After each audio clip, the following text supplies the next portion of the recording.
Duke, you suck. You shut your mouth!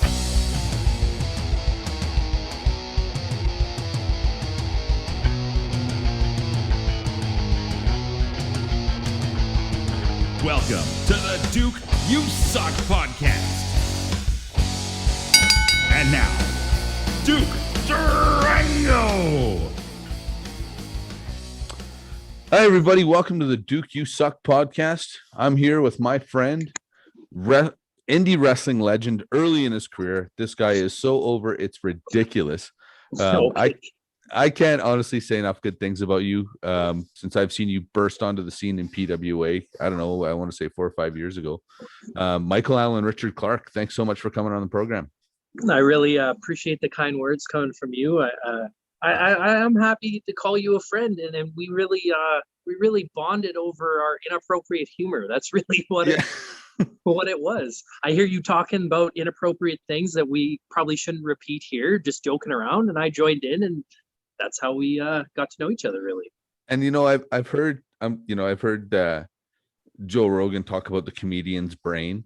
And kind of we laugh at things that nobody else will laugh at. And I'm not saying either of us are comedians or, I don't want to come across the wrong way, but we do laugh at things I think not a lot of other people would laugh at. No. I remember some of the jokes we were making in the room, and people overhearing were like, okay. But again, I think most importantly, if people understand the place it comes from, I mean, if you were just to say, write down the things we said on a piece of paper and let somebody read that, they'd probably think we were awful human beings, right? Well, even if they were sitting in the room, they might think we were pretty bad. But most people just understand there's no malice in what we say. We're just goofing off, That being said, I do. I mean, we watch the things we say, and you watch who's around and stuff. Regardless of malice or not, the wrong person hears it, the wrong thing can happen, right? You really do have to back up what you say, and I try and be an ally of everything that is going on and understand people's plights and the minority and whatever things like that. Try and be an ally for the LGBTQ community, everything. People need our help. We're straight, cisgendered white males, that they need our voice too. Here's the thing. We're smart asses, I guess, maybe in the best sense of the word.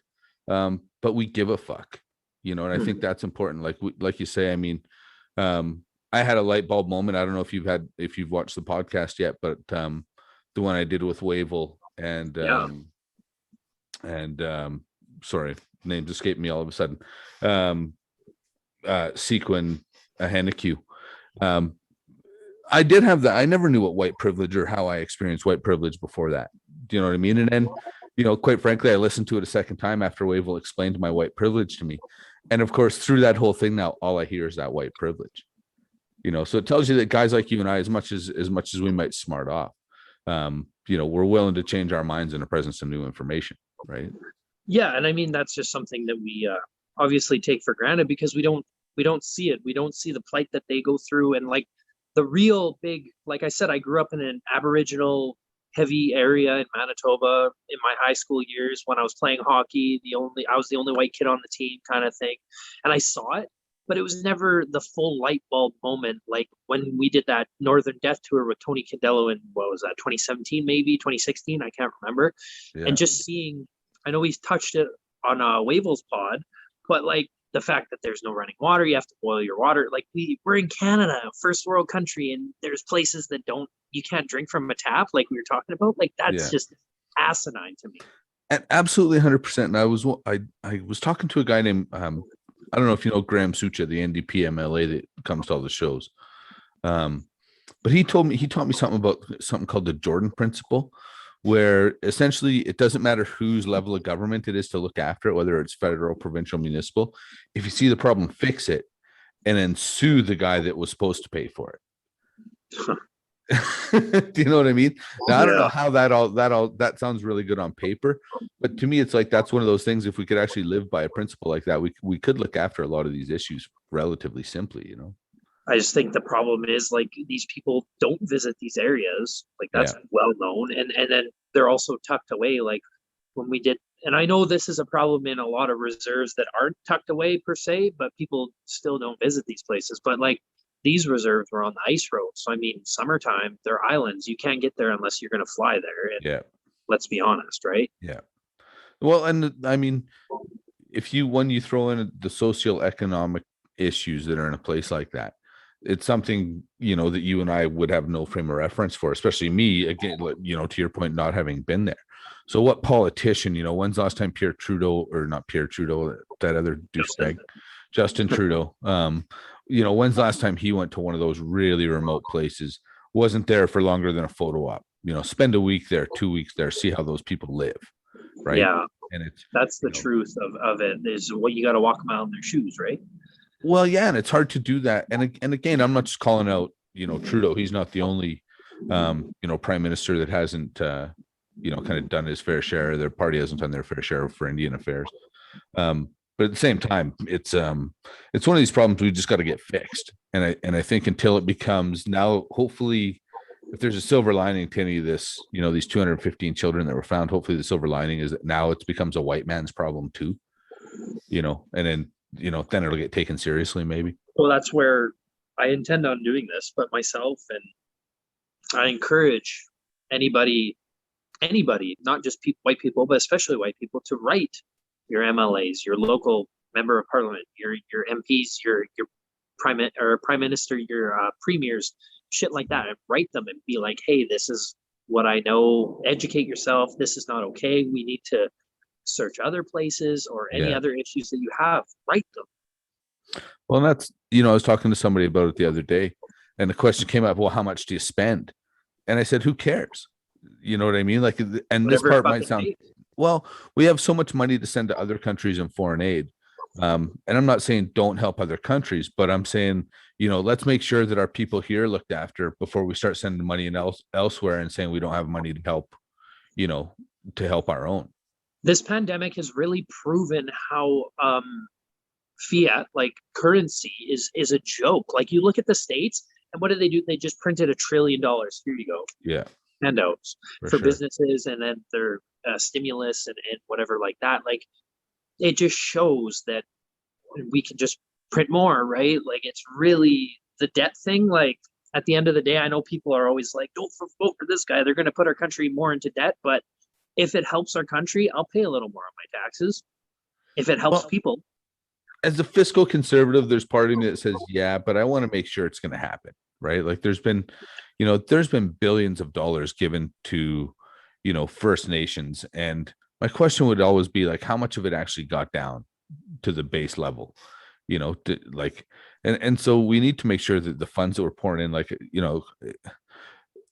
the government's being stolen from all the time. But on a smaller scale, when it happens on a native reservation, it has a much larger effect. Do you know what I mean? So when the government hires these contractors, and the contractors are crooked bastards, and there's overruns and budget costs overruns and projects don't get finished, like, there's got to be some accountability. I mean, and to say I know the answer would be horseshit, right? That would be, I think we need to really, like, the first things that we seem to cut is like education, healthcare, that kind of shit.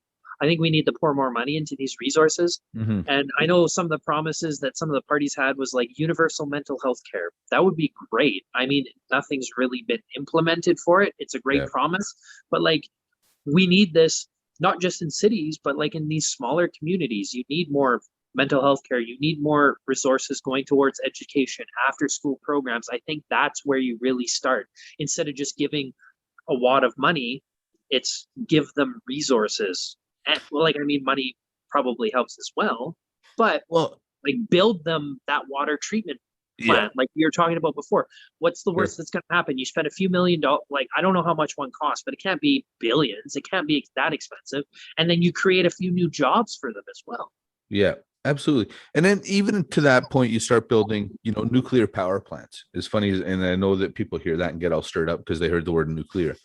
But you start building nuclear power plants in these areas, so they have, A, consistent clean running water, B, consistent reliable power, that's renewable energy. They're not relying on, fuel being flown in, flown out, boated in, boated. You know what I mean? Yeah. We have to pour resources into these communities so that they can become self-sustaining. If that's what they choose to do. You know what I mean? Like, the conversation we had with Sequin the other night. She's taught in both the federal and the provincial system. And the one thing she said, when you compare the provincial to federal systems, the federal system has massive, massive funding shortcomings, which to me kind of seems odd. You know what I mean? Like it's how does the federal system have holes in it?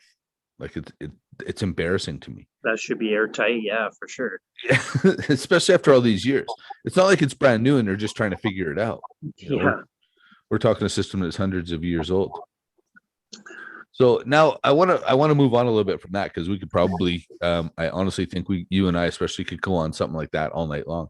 Absolutely. Let's talk about you for a while. You're somebody that as much time as we've spent in locker rooms, to what you were saying earlier, we're usually just kind of jackassing around and making jokes and having a good time.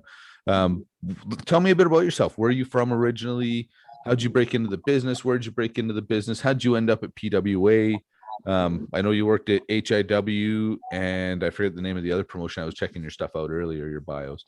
Yeah, I've worked at a few different places around. Probably you're thinking of PCW, maybe out in Winnipeg. Okay. I was born in BC. I lived there for a lot of my early years, and I have older parents, so they retired. We used to go to Manitoba every summer, like middle of nowhere, but fuck Manitoba. And we used to go there every summer because that's where my dad's parents live. Okay. My grandparents, obviously. And so then my parents ended up retiring out there when I was young. Like I said, I have an older dad, and I spent my high school years out there, and then I played some hockey. I did play some junior A, smattering here and there, B, and whatever else I could play. And I ended up in Regina. And ever since I was a kid, I was introduced to wrestling by one of my friends when I was probably 7-ish. Right. So, and ever since I was a kid, it's like, I want to be a wrestler. And I was just, at the time, like, I was a scrawny nerd. That's how I grew up. Skinny nerd. High school, I was in chess club, like all these things. Peel back the curtain a little bit. I did well in school, but I didn't apply myself. I'm not going to lie. I spent a lot of time like drawing and doing other stuff. Like the only thing I really enjoyed was English. Okay. So anyways, I ended up in Regina, and I was just working. And I said when I got to 200 pounds, I would train to be a wrestler. So I was looking up wrestling training places. And the only thing I found was Golden Dragon and Moose Jaw. And HIW gave them like a shit rep because it was run by people that started training with HIW and then quit. And right. They always called the backyarders, this and that. But I mean, they did have Principal Pound for a while before he came back to HIW. McSugar came from there. Ace Riviera. Like they actually had some talented guys. Good guys came out of there. Yeah. Bobby Sharp, So anyways, I managed to find the HIW. I was 19, went to a show.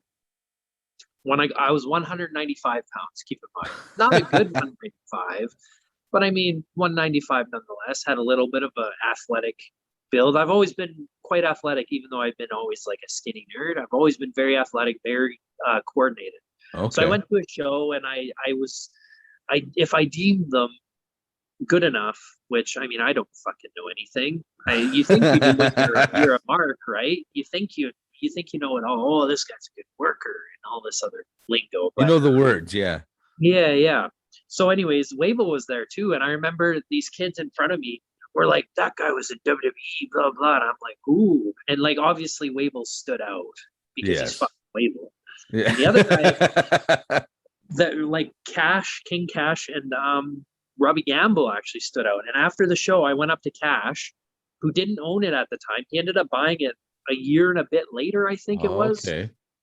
So I just asked, he was the champ at the time. Who better to ask? Hey, I want to train to be a wrestler. Who do I talk to? And he said, go downstairs. It was like this little kind of seedy club. And it was like we had the short ring and a short roof. And go down into the bar and look for the big guy, who was Chuck at the time. I don't know if you knew Charlie Hayes or not. I don't think the name's familiar, but I definitely have never met him. I don't know how much traveling he did, but him and Massive used to run hardcore wrestling in HIW, and then Massive went to Edmonton. Okay. And anyways, so I went downstairs, found them. there was a bunch of guys sitting around him, like Bones and Dixie Dragon and all these guys, and it was kind of intimidating. You're just some 19-year-old fucking nobody. I trained to be a wrestler, and that was it. Wavell had a show like next week, so I took some bumps. It's funny, they said show up before the show, maybe you can like train a little bit, and I showed up early, and of course wrestling time, nobody was even fucking there. Well, and after the show, they let me bump a couple before they tore down the ring, and then it just sort of went from there. So then the training was kind of interesting. Chuck used to rent a garage behind a house in the middle of the hood, smack dab middle of the hood. Right. And so the ring was outside, training in the summer and stuff. And the next year, the second year, the house was rented by people that were peddling drugs out of the house. So you get, Chuck said, 200 people walking through the yard a day. And there's needles everywhere. And it's just like quite an eye-opening experience for some kid from a fucking 40-person town. Like I could literally name every person in Fork River. Like that's a shoot. That's where I'm from. Oh, man. And then you can see welcome to the business, kid. Shirtless people with needles like fucking in their waistband or their pants and shit. It's like, wow, okay. One time we were training and we used to lay the underlay inside the garage, and this guy stumbles in, it falls on the underlay, he's bleeding. Like, what? It's just like one night. Eventually they got kicked out, and then there's people squatting in the house, and people like crack, and it was quite exciting. I remember Chuck had all these trucks that he used to work on, like vehicles, and there was a back lane by the train track, so he used to park them on the other side of the back lane. And one time I pull up, and I've never seen Billy Bones so happy and excited in his life. He's jumping up and down, pointing at this truck. So I park and I get out, and he's like, we got one. Go up to the truck. There's a guy on each side of the door, and there's a woman in there smoking crack, like trying to smoke up all of her crack before the police come. Like, oh, jeez. So here I am, just some 19-year-old, like, wow, okay. Welcome to wrestling. This is pro wrestling's awesome. Not glamorous like you kind of think it would be. Holy shit. Yeah, that's so then. But obviously, I mean, you were passionate because you stuck with it, right? Like most people, there's a lot of people that would have ran away in those situations. Yeah, there's a lot of people that like started training and they just, you've probably seen it. They just start and they just peter off, or you don't see them again. Yeah. Or the guys don't like them and they beat them up so they don't come back. Well, and that's, I was never one of those guys that would kind of beat the other guys down. Do you know what I mean? I would give them like I would do the same to them as I would to anyone else. And if they couldn't take it, they couldn't take it. That was kind of always my attitude. But you do need, and this is, I mean, I'll say maybe I'm a little soft that way. You do need some of those bullies around, because there's some guys that, I hate to say it, but there's some people that don't belong in the business. Maybe they don't respect it. I don't know what it is, but they just don't have the right attitude towards it. And everyone is all inclusive now. Out. I agree completely. I believe you should at least either look like an athlete, be able to keep up with an athlete. Like if you're okay, maybe your financial situation, whatever, but it doesn't cost anything to go for a run. It doesn't cost anything to do a bit of cardio, do some squats, do some push-ups. Like that's all I'm asking. If you want to play wrestler on the weekends, that's totally fine. But not saying I was trained properly, but I mean, at least get some sort of reputable training, I guess. Like some of these people, you watch them have a match and they can't even fucking lock up right, or they can't run ropes right. And it's like, you want to call yourself a professional wrestler, and I'm trying to work to call myself a professional wrestler. And I don't travel near as much as some other people, but like I try, and like that's an insult to me. And that's an insult to anybody who does call themselves a wrestler and takes it seriously.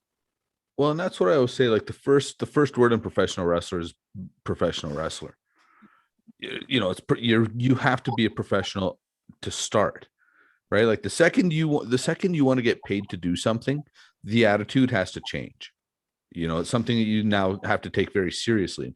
I don't think there's some people, maybe these are the guys I'm thinking of that you're trying to weed out that, yeah, they think they want to be a pro wrestler. They've seen it on TV. They see that it's quote unquote fake.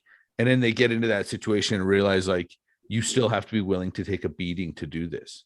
and Mm. then they don't want to do it anymore. Um, Yeah. and I think I'm okay with those guys not being in the business, because I want to know, like I'm the first one to admit I didn't meet it in my experience in wrestling on a percentage basis. I didn't meet a lot of trained fighters. Do you know what I mean? A lot of what I'd call shooters. Having said that, I respect every person in the business, because you have to be tough to do this night in and night out, period. And I think it's good to, like you say, I think it's cool if you're smart enough to be an accountant, but I don't want you to look like one when you get in the ring, Yeah. you know? Yeah, like there's a big difference between like maybe someone who sucks and doesn't pick up on it good, but they keep Yeah. coming back, like they take a beating, like you got to have some respect to that. But then there's the guys that just don't put in any fucking work and don't try and don't do anything. Yeah. They try and put over how great they are, and you can just see it too.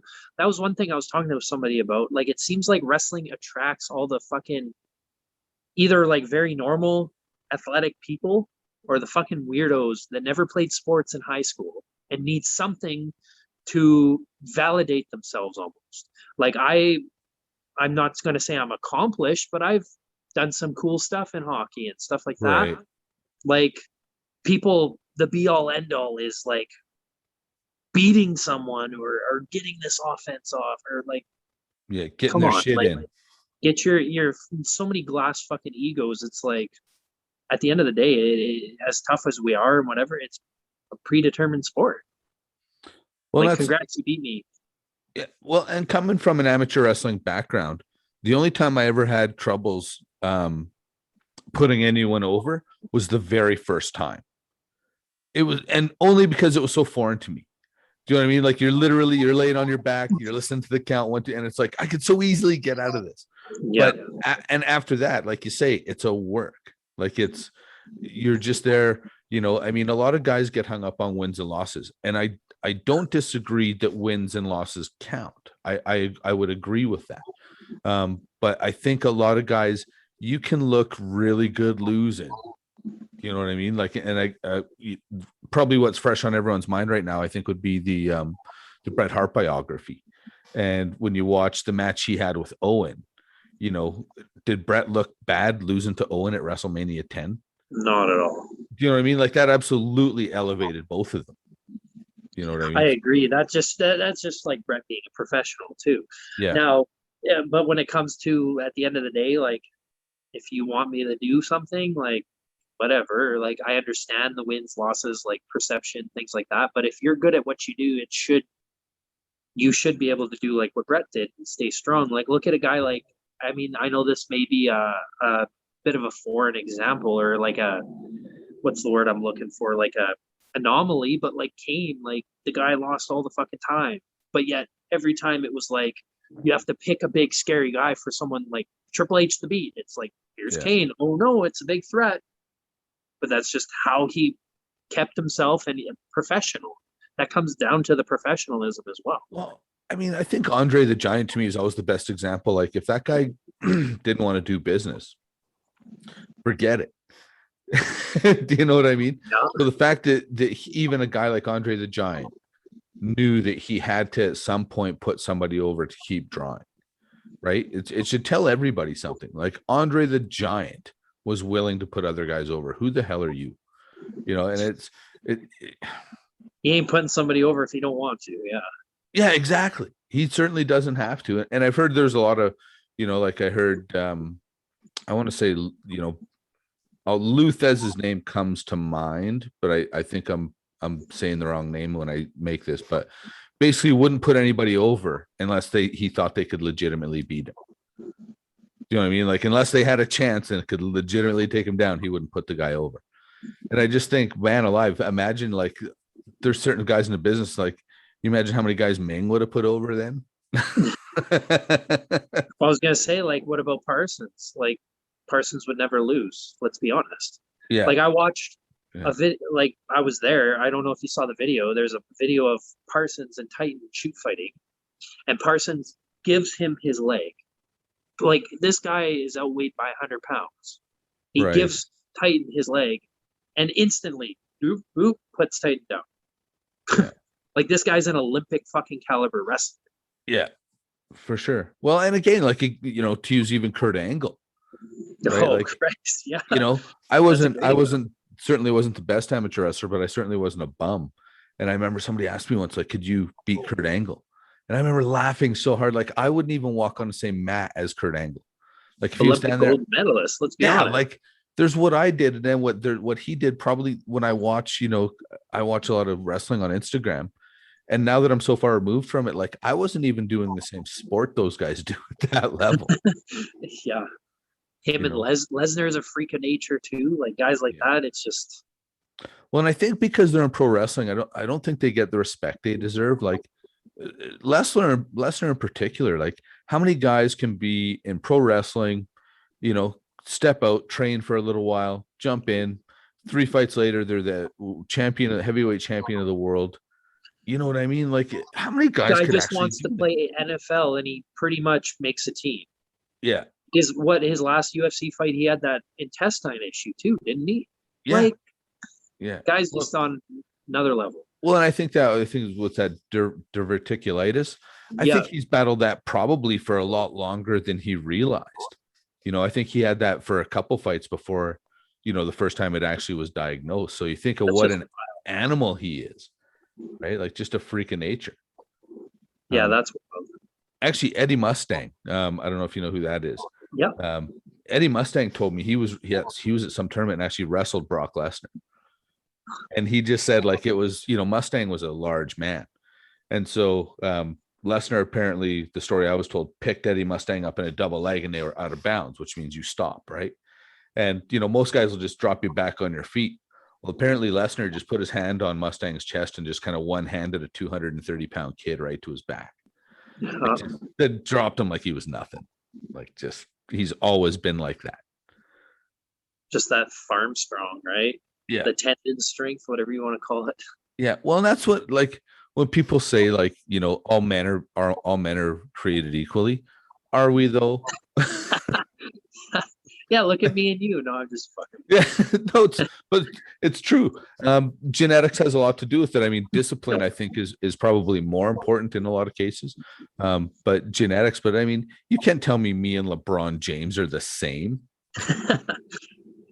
Get the fuck out of here. That's like, where do you, like a natural athlete, you look at a guy like Ovechkin, and he's that year after he won the cup, he was drunk all summer. You can't tell me that guy trained a fucking lick. Yeah. And then you look at him, and no offense, but he doesn't have much of a build to him. He doesn't look like an athlete. He's a big guy, don't get me wrong, but then he's one of the best hockey players of all time. And he's a beast. Like he can play a good two-way game. Absolutely. And he's in shape, he's fast, and he's just, I think it's just some people just naturally have it. Yeah. Well, and there's hard work. Like I've been somebody, you know, not to put myself over, but for me, hard work's always been the difference maker. I was never the most talented, the fastest, or the strongest. It always boiled down to, you know, what I was willing to do that other people maybe weren't. Right. And that's where I see a guy like you, man. You know, I've been around wrestling for the better part, you know, of 96, I started training, you know, so we're talking 25 years now. And I've seen a lot of fucking chemistry experiments in this business. And you're somebody that I can say that I've, you know, kind of kept an eye on because you are so fit. And I can say like, and maybe I'm full of shit, but you're somebody that I can say that I don't see you cutting any corners. You know what I mean? I do not see you, you know, I do not see you coming to the locker room with a puffy face, carrying a little extra water weight. You know, I've never noticed that on you before. I definitely have, but like my out of shape is still, I would like to imagine better than in shape of some other indie people. Right. But you know, it's part of the gimmick, blah, blah, blah. It's fun to train hard. Like athletes just have that other gear, right? Yeah. You know, like you're done, but you have that little extra. There's one more. Yeah. There's always one more, but like I have a lot to guys like Blaze, like you get stagnant for a bit. And the first time I worked him, it was like, wow, this is like, he just goes, right? And there was nobody like that in Saskatchewan or Winnipeg that I had wrestled that at least they never turned it up. Like to his that guy extent. hasn't, like you say, that kid has a different gear, man. Yeah, that guy's he's always going, right? And like he really motivated me because it's like, damn, I want to be on that level. I want to keep up with him. And Right. then we like became friends. We talk about workouts and stuff, and that guy just does the dumbest shit just cuz. So like now I'm doing stuff that he was doing, like as many burpees as I can do in 10 minutes. Okay, Right. well, we'll extend it 11, 12, 13 minutes, going for runs, doing all this. He just, and his deadlift drop set, you go up to your 1 rep max and you throw on 4 plate, as many as you can do, 3 plate, as many as you can do, 2 plate, like just really stupid stuff. His leg press of death, I tell other people at the gym, and nobody ever wants to do it. You put on a plate, do 10, plate, 10, plate. You get up till you can't do 10, you're hitting 8. Then you start doing as many as you can, peel them off without rest. And then the last Right. one, with 1 plate, you do 100 reps, no matter what. If you have to fucking sit there with your legs locked, 1, 2, 3, 4, 5. All right, legs locked. Like you do it. That's just Yeah. guys are I insane. might do the 1 plate 100 times, and that would be the whole total of the thing. By that you go down with no rest. Like the guy's insane. So like seeing someone, you think you work hard, but there's always someone working harder than you, obviously. Well, and that's what I So say. If you don't want to do that last rep, you have to know there's another guy somewhere that's doing that last rep. that's very true. Yeah. Right. So yeah, I would like to think, and just like you figure out what works for you. Like it took me honestly years to figure out what worked best for me, because like I would put on a bunch of size but a bunch of like extra weight. My cardio was kind of shitty for my standard. Right. And then you drop it all, it's like one extreme to the next thing. You'd be like 180 pounds, pretty lean, but like you lose all your size. So you figure out what works. But Blaze is like really the catalyst that like brought me to the next level, I dare say. I mean, that kid, Michael Richard Blaze, has honestly pushed, I think, an entire locker room to be better. I remember, you watch the kid wrestle, and I've watched him since he was, 15 or 16 years old, training it down at BJ's, and then to see where he is now. But then when I wrestled him just before I quit wrestling, I was talking to TJ and said, creatively, that kid's at a place I never dreamt there was. And athletically, he was at a place I know I could never, on my best day, could have never got at. And that's the most respect I could ever pay him. In a business of egos, to say that no matter what I did, no matter how hard I worked, I could never achieve what he's done. That's the biggest compliment I can give you. Yeah, like you're right. He has pushed our locker room, and every time he's in the ring with somebody, he's what I call an elevator. You have good workers that are good workers, but then you have only a handful of elevators, and you can put the shittiest guy with a good guy, and they just it seems like the good guy drops to the shitty guy's level. But then you put a shitty guy with a guy like Blaze, who's an elevator. Blaze brings them up, and there's very few of those in a locker room, and Blaze is definitely one of them. And yeah, like the guy is just his work ethic. That's really what sets him apart, is his work ethic. Well, and I think he gets that. I mean, he's always had that. I wanted to train pro wrestling when he was such a young kid, but having TJ, I think, is the example for him as well, being so close and seeing, some of the adversity TJ has gone through, and to watch the way he acts now, definitely they feed off each other, those two guys. And like you say, it feeds all of us. I remember the last 2 matches I had with him, I showed on a certain level that I could hang with those main event guys still. But then the way I felt afterward definitely proved to me I should not hang with those main event guys anymore. Especially in that Calgary ring. Oh, for that ring can go to hell. Like I heard that ring sold now. Yeah. They have a Lance Storm's old ring, I think I heard. Yeah, and that to me is the best. Like I probably would have been willing to forego some pay to get a new ring. Like, because that ring, I'm sure, like that's a career shortener, that son of a bitch. Like, not to name drop, but I warned Cody Rhodes about that ring when we were in Edmonton. I was like, so you coming back? He's like, yeah, I'd come back if Kurt wants me to. I was like, yeah, all I can tell you is come back to Edmonton again. Try not to get booked in Calgary. And then he does that tag. Well, and then he did it. I seen him afterwards. I was like, how did you like that ring? And he just rolled his eyes and shook his head. Especially when he was working a guy like Blaze, who just like does everything, right? Bumped the shit out of you. He don't care what he bumped like that on the floor and then get up. I don't know how the guy is so durable either.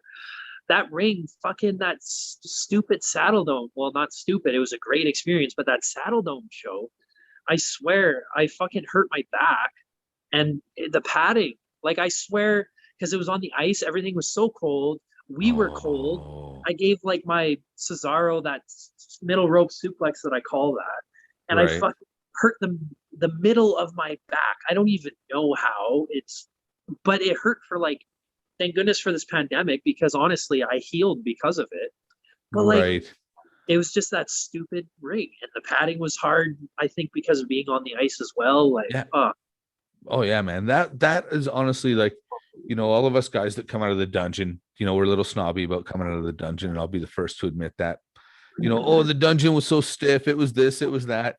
I have no problem conceding. I will bump all day in the dungeon over that Calgary ring. Like oh, really? all day. Oh yeah, man. Watch my matches in that Calgary ring. It's almost like I prided myself on not leaving my feet.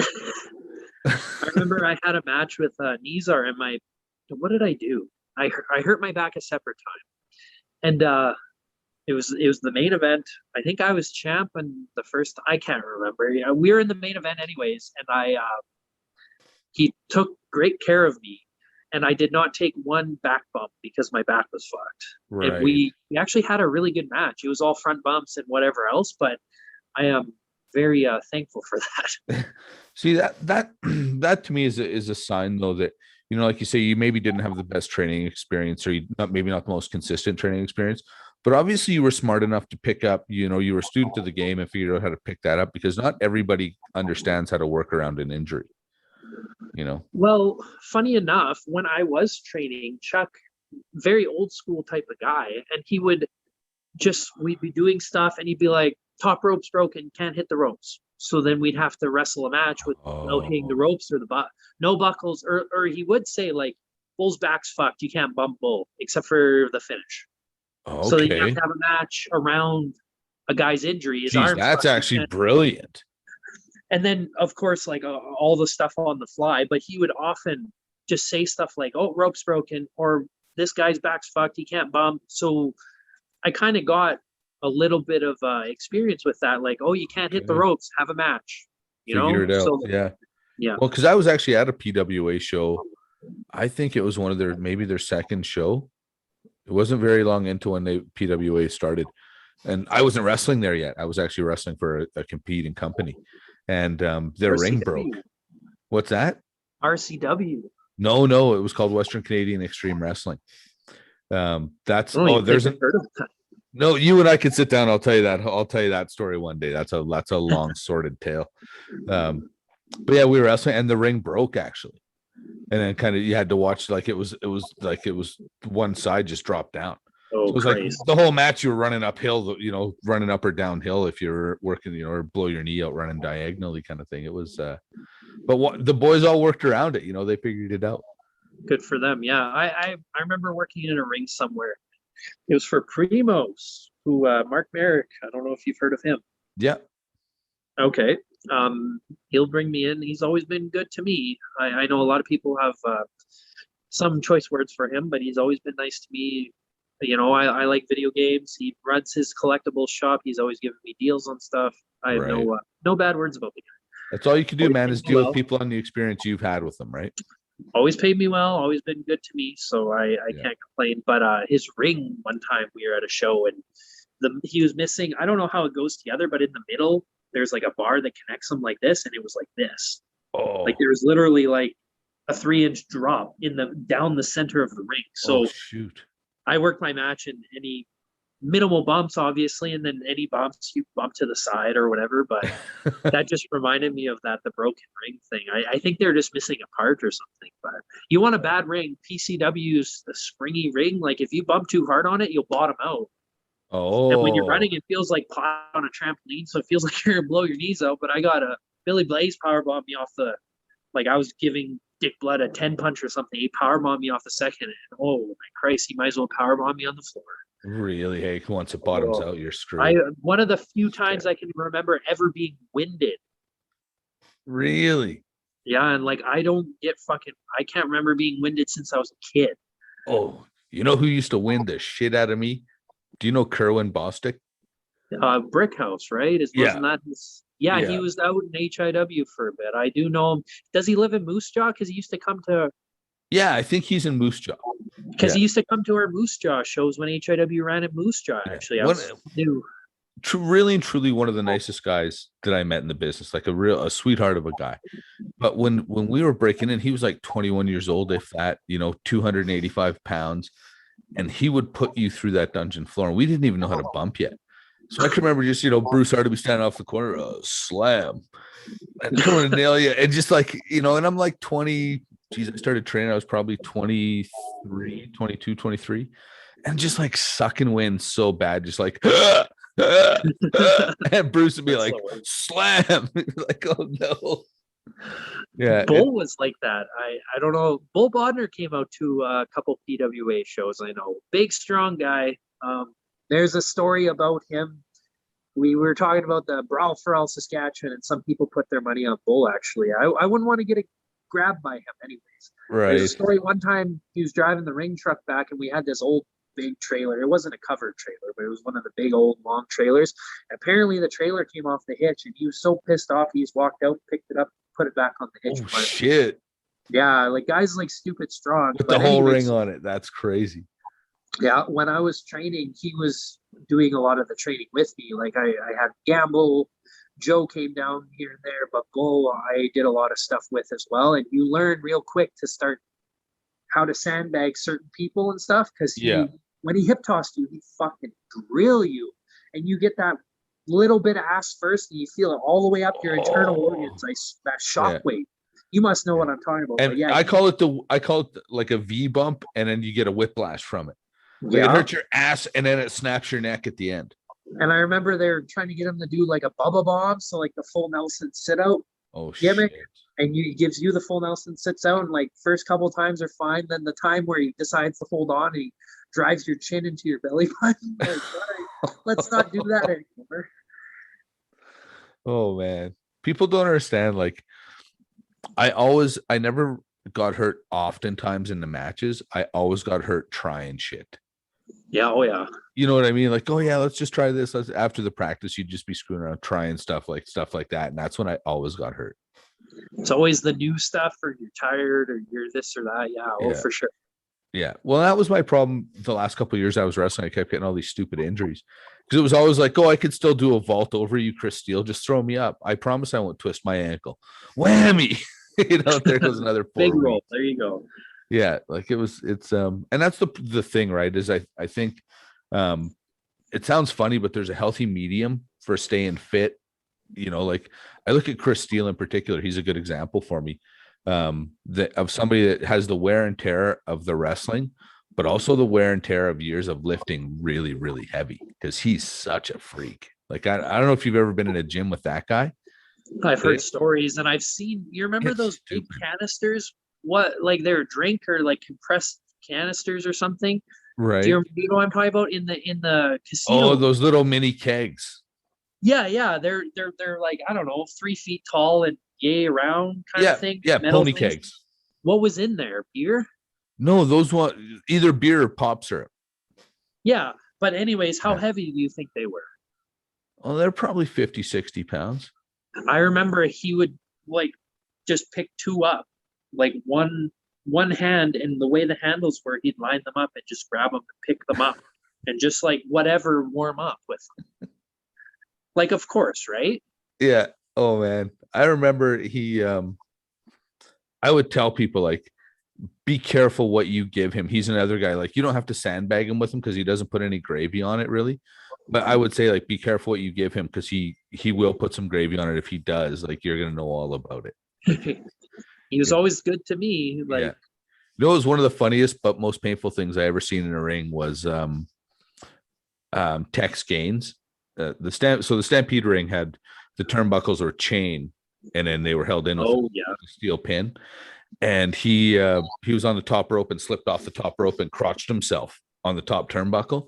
And the chain, I don't know how, but the chain popped through the turnbuckle while he was sitting on it. So you think all that tension of that chain just ripped right across his crotch. He was black and blue, man. That was a rough. He wasn't red, like bleeding. Jesus. Yeah, that was a really rough bump. Like I remember that was a rough bump for him. Because then, of course, not only did the chain bam and hit him in the crotch on the way out, then he dropped down and hit his nuts on the chain on the second turnbuckle, right? Well, he's not a small man either. Yeah. No, that was probably 300 DP crashing down that thing. Like, Jesus. yeah, yeah. So then how did you end up in PWA? How did that come to pass? One of the meltdowns, I think 2015, Blaze came in. Okay. Like one-off thing or something, and he worked Sean Moore. Right. And they had this like insane 6-minute match opener, hottest opener I've ever seen, and it was Blaze compressed into 6 minutes. It was insane. God. I can only imagine what that looked like. It was probably like a video game. Plus like Sean too, and like Yeah. It was insane.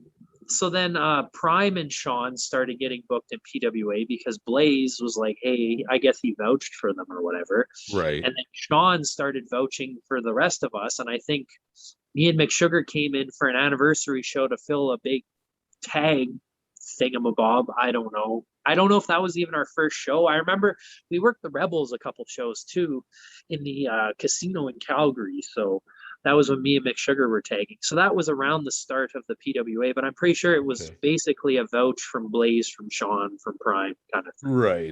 Right. And man, I got to tell you, I was really disappointed when I heard McSugar, his work schedule had changed and he couldn't come back. Because I was actually talking to Steele, like, man, we got to put these guys over. Like, we got to work. These guys are fun. We got to work a program with them. Yeah. And of course, then he was gone, right? So it was just like, yeah. Shit. And then we were trying to do it with like Richie, and it just wasn't the same thing. And I don't know, nothing against Richie. I love Richie, but it's like I was pretty like bummed then because I'm like kind of saddled in a tag, and it's like this ain't my guy. Like McSugar's my guy, right? Yeah, for sure. So when I finally got to go in the singles a bit, Bobby was a little bit of a better fit. We have more of a similar sense of humor, so we can play off each other. And I kind of started finding my own niche at that time. Yeah, Richie doesn't know. Richie doesn't know this, and maybe I'm going to be the first person to say this. I hope he's not offended, but Richie's actually much too nice of a guy to be a heel. Like he just can't. It's just not his thing. Like we were face then because we were wrestling you guys and stuff. Oh, we were face at the time, but I'm not I can be, but I wasn't enjoying myself, so I wasn't enjoying myself as a face, and I'm pretty sure that came across and was kind of fuck this guy, like what a fucking loser, right? Yeah. Well, I mean, I've been in that position where, I'd kind of done all my stuff when I was first breaking in. I used, by the time I'd worked myself up to main events, I was a main eventing with lots of shows with a guy called Pistol Pollock. And so we were always working singles matches, and I was always the heel putting over the baby, sending the fans home happy. And I was perfectly okay with that role. And all of a sudden I got stuck in these tag teams with kind of random guys. And next thing you know, you're with a guy that not only do you not work together well with, like the chemistry is not there, you don't necessarily get along on a personal level. And the next thing you know, you're the tag team champions. I was like, why would you put us in this position? Like this can only be a disaster. And it's kind of disheartening at the same time, right? Like, I mean, we were fresh, like me and McSugar were doing that, and then they just sort of, McSugar couldn't come, so they slipped Richie into that. And it's like, nothing against Richie, but Richie's not McSugar. He's not the guy I've been tagging with for like 2 years, right? And nobody's McSugar. That guy had personality to spare. Oh, his match versus Ryback is great. If anybody listening and you like ever get the chance, I think it's on YouTube. Look it up. Ryback said that McSugar is not very PG friendly for the WWE. I think it was, but he licked his face and everything. Oh, it's great. Well, that's why I liked you guys. Like it was just something, we were brought up to be so respectful and careful and wanted to run. It was always, this is a family show and you got to be cautious what you're doing. And, so then to kind of see guys like you guys come up that didn't have that same reverence, some people maybe would take it the wrong way, but I was just like, no, man, these guys are a breath of fresh air. Like this is hilarious. Yeah. Like how much shit did you guys actually get from Kurt? We never got shit that I can think of. Is that right? Hey, I could be wrong, but I don't think so. I probably got more shit from little innocuous comments of me being in character that I've made to him or something rather than me and McSugar. I don't really remember McSugar ever getting any. It would be McSugar, right? Let's be honest, getting the heat, but I don't really remember. Is that right? No, I mean, because you guys do definitely. you definitely push an envelope, you know. That's I don't know. We're just like, is this funny? Like, yeah, let's try it. I don't know. I'd say it's more on him because of the, gay gimmick, and that's pretty like pushing it nowadays, especially too. Well, I mean, I think the thing is he doesn't stereotype the gay image. You know what I mean? He's a little flamboyant, but it's not like he's got this big lispy San Francisco accent thing going on. He's just, I mean, a tough gay guy kicking ass and taking names. And I think it's a great gimmick. I think it's really funny. Yeah, and that's like one thing I love about wrestling is the gimmicky gimmicks. That's why like I chose such kind of a gimmicky gimmick and trying to incorporate many things. And like I just love, and you look on the indies, like there's not a lot of super gimmicky gimmicks. So that's just something that I've always liked to do to stand out. And that's what I was trying to do. Like when I first kind of started, I was like, I went to a Ring of Honor camp and I was just, this was 2013, 2014, I can't remember. And I was nobody. I was just some baby face. But they like, Delirious like looks at me. He's like, "What's your gimmick?" It's like, I don't know. I'm just no one ever asked me that before. I'm just, yeah, exactly. Like, never been out of Saskatchewan, never, that kind of stuff. And it's like, shit. And then there was a who's who there. Like Adam Cole was there, Shinsuke Nakamura, Wow. Ciampa, Michael Elgin, like a who's who was there. And it's just like, fuck. Ciampa kept calling me the Orange Pantomime. I'm like, fuck, I'm never gonna. This guy ever sees me again, I'm gonna make sure to be different, right? Right. So then I got stuck in that stable that Wavell was the leader of. So I started getting WCW Chris Jericho vibes and pigtails and a goofy beard and just trying anything to stand out. And I started watching the Bro Science guy. And I'm like, this guy is fucking hilarious. I want to be an idiot. I want to not be able to read. I want to be a gym douchebag, That's where it kind of was born. I think that a lot of guys want to turn heel because they see it's fun, and if anybody's never, played the bad guy or been a heel, especially if you get to do it for a while and formulate, kind of really get the hang of it, you'll never understand the rush that comes from playing a bad guy. And I think there's people that want to play the bad guy, but they don't want the bad guy reaction towards them. Do you know what I mean? Like they don't like they want the heat, but not at them, if that means anything. I want it all. I want as much as I can get. Well, and see, that's where I'd blow my own kayfabe where, I was even told not to sign autographs. But if a little kid came up to me and asked for an autograph, I couldn't say no. Like I could not, I'm too soft, man. I could not say no to a little kid. I'm proud to say I refused a lot of autographs. Is that right? Hey? Oh yeah. I read Jericho did it. I'm like, if Jericho does it, then I gotta do it too, right? Yeah, but I can honestly say, like, I don't think I ever signed an autograph where it cost me a fan in a negative way. Because people, once you get to that point, especially in independent wrestling, with the amount of people you see at those shows consistently, they want to know that you're, kind of appreciate them being there.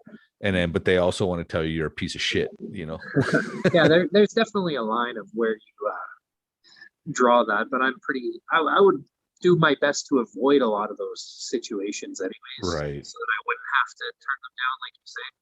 Yeah. Well, and that's why I respect some of those old school guys, right? Like they like the Undertaker is the one that comes to mind right away.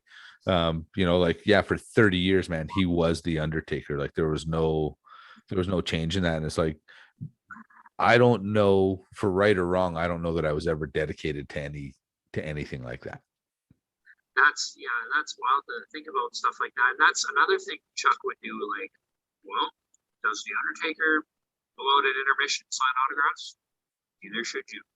Right. Does I never personally did, but I remember guys would show up wearing other worker shirts and stuff. Like a CM Punk shirt comes to mind. It's like, hey, does CM Punk wear your shirt? No. Why are you wearing his shirt to a show? Yeah. You're a mark. That's true. I never started wearing actually wrestling t-shirts until the very last couple of years I was around wrestling. I would never, to me, there was a certain part where it was like, as a diehard Habs fan, you'll never see me wearing a Flames jersey. Like that would, even though I like the Flames, that would never happen. Yeah. Right. Like that's I'm sort of the same. Like even now, I kind of struggle. I do have like a wrestler shirt now that I don't wear around. Not I would never wear to a show. right. But it's even that's a little hard just for how I was brought up and how it was drilled in me. Like unless the Undertaker's gonna wear your shirt, why are you wearing his? Sort of thing. Yeah. Well, and I mean, the truth is, I can remember there was a guy, I didn't know the wrestling terms when I broke in. I didn't know what a mark was. I didn't know what kayfabe was. That was all. I had to learn a different language. But I can remember being at the Hard House. Stone Cold had just blown up, and this guy came to the dungeon to, check it out, wanted to join the camp, and his truck was like Stone Cold mud flap, Stone Cold window tint thing across the. I'm not kidding you. Like I've never seen so much Stone Cold stuff that wasn't in a Stone Cold merch stand. Yeah. And I gotta admit, right away, I was like, ooh, and the guy ended up training and becoming something worth of a worker. So I don't want to piss on this too hard, but it was one of those, like, it took me a long time to not just look at him like he was just a huge mark. Right. Like, I mean, I hate to be rude about this, but I'm watching these things that are promo challenges on Facebook. I'm not going to name anything, but you see, as soon as I see a wrestler wearing a WWE guy's shirt, I've already lost interest in it. Yeah. Lost. Like I like a guy wearing a Kevin Owens shirt. You're cutting a promo. I thought you were a wrestler. Yeah. Why aren't you wearing your t-shirt? Yeah, like guy wearing or sitting in your car. Those are the two things that just drive me fucking bonkers. It's just like everybody fucking does it. Do something. Go buy a tripod off fucking Amazon and put it on a goddamn thing and stand in front of a blank wall at the very, very least. Like anything. Right now, my house is a mess, but I got it set up so that I'm in front of a fucking blank wall because that's the professionalism part. Like at least look fucking half decent, I would have the coolest wrestling stuff hanging up behind me if my wife would let me. A bottle of wine and some other stuff, I guess. I'm guessing that's. Yeah, that's our wine wall right there, and then you got the kiddie wrestling ring. I like when you say our. That's her wine wall, but it's ours. Well, yeah, that's fair. No, but for real, like you watch these promos and you see, as soon as I see a guy like not only holding your phone for a promo, which is like, but like you're wearing another guy's shirt. Like, okay, maybe if it's a local guy, that's a little more lenient. Yeah, kind of like an indie rock band almost, right? Yeah, but you're wearing a Fed guy's shirt. It's just like, yeah, I've already lost it. I don't even care what you have to say. Maybe I'm being an asshole about that, but that's just my opinion. I don't know, man. I don't necessarily disagree though, because there's still part of me that when I walk into a locker room and I do see guys wearing WWE t-shirts, it does. I don't react to it per se, but there is. I don't know, man. There's just something that goes off a little bit. There's just a little bit of a nice, nice Stone Cold t-shirt. Even though now, right? Like even though now that I'm not wrestling, or I would definitely say I'm out of the business. You will find me wearing like a Shinsuke shirt or a Bret Hart shirt, but generally Shinsuke is probably the only shirt I wear that I don't know the guy. You know what I mean? Yeah, that's fair. Like if you know the guy, blah blah, like that's obviously a different story. But you can't tell me this fucking bumfuck from wherever knows Kevin Owens. Hey, maybe he's the president of the Kevin Owens fan club. Well, that's even worse. don't advertise it. Like you could be the biggest fan of whatever you want. I don't give a shit. But like, that's the thing. Like we have to put on a perception, or we have. You want to sell that you're better than Kevin Owens, so you can't be wearing a Kevin Owens t-shirt. I'm not even like saying that, but like you have to be this is gonna sound bad, but like above the fans. Oh, 100%. Like you're there to perform for the fans. But yeah. If you're wearing things that the fans are wearing, what makes you different? No, I agree with that. There's part of me that well, no, but there's even part of me that thinks we should dress a little better going to the shows.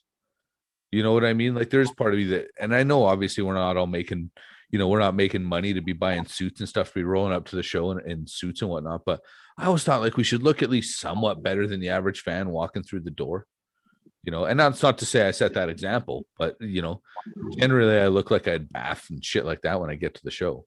Yeah, yeah, I get you there. And I agree with that 100% too. Like at least, yeah, not a suit, but maybe a slightly like one of these with a 3 button up, a golf shirt, or like something a little more semi. Yeah, Not full but casual. like you say, definitely, definitely not your Fight Owens fight t-shirt. Yeah, like I mean, And a, your real life, like do whatever you want. But if you're trying to portray this character, is your character also a fan? Like I don't know. but that's a fair question. I mean, you have to present. Again, it comes down to that being a professional wrestler and presenting the character that you want to portray. So, I mean, for me, quote unquote, dirty Duke Durango would never wear someone else's t-shirt. Do you know what I mean? I'd probably, if you gave me a t-shirt, I might put it on the ground and piss on it. I'd take it home and wash it and wear it later when nobody was watching. But just to make the impression, yeah, I'd probably do something rude, right? That's sort of what I'm getting at. Like when nobody's watching, fucking who cares? But like if you're presenting this character, this larger than life image, like be that. Yeah. Well, I mean, I think it's something like even let's bring up David and Thomas. You know who they are from the Calgary shows, the two brothers. Honestly, no. Oh, you'd know them. You'd know them to see them I'm for sure sure. if I saw them. Yeah, Thomas is kind of a heavier guy. They're always wearing like Flames hats or Polish hats. Thomas is a heavier guy with glasses, and David's a little bit skinnier. Fuck. Now I forgot what my point was about those guys. You don't want to look like them going to shows. I sure don't. But the thing is, like, you have to present a professional image. You have to present yourself. Fake it till you make it isn't the right word, because I don't want to deal with fake people, but you have to present yourself as the star and they're the audience. Do you know what I mean? So those guys, I would always be really nice to them. This was kind of my point. I would always, when they came up to me, I'm always very nice to them, but I always make sure there's a point that they know that I could snap on them and get mad. Do you know what I mean? Like, And actually, Thomas asked my wife that if I yell at my mom if I yelled at my mother-in-law at Christmas dinners and stuff. Like, that's how unsure he was. Yeah, he thought Duke Durango would yell at his mother-in-law at Christmas dinner. I hope she said yes. No, I think she just laughed it off. Okay. Totally ruined my gimmick, though, right? Took all the heat away. But that's the thing, is they know in their hearts I would never do that. But that to me is when you're doing it right, is when they're like, Santa Claus isn't real, right? Yeah, right. Yeah, that's where you keep, like, really.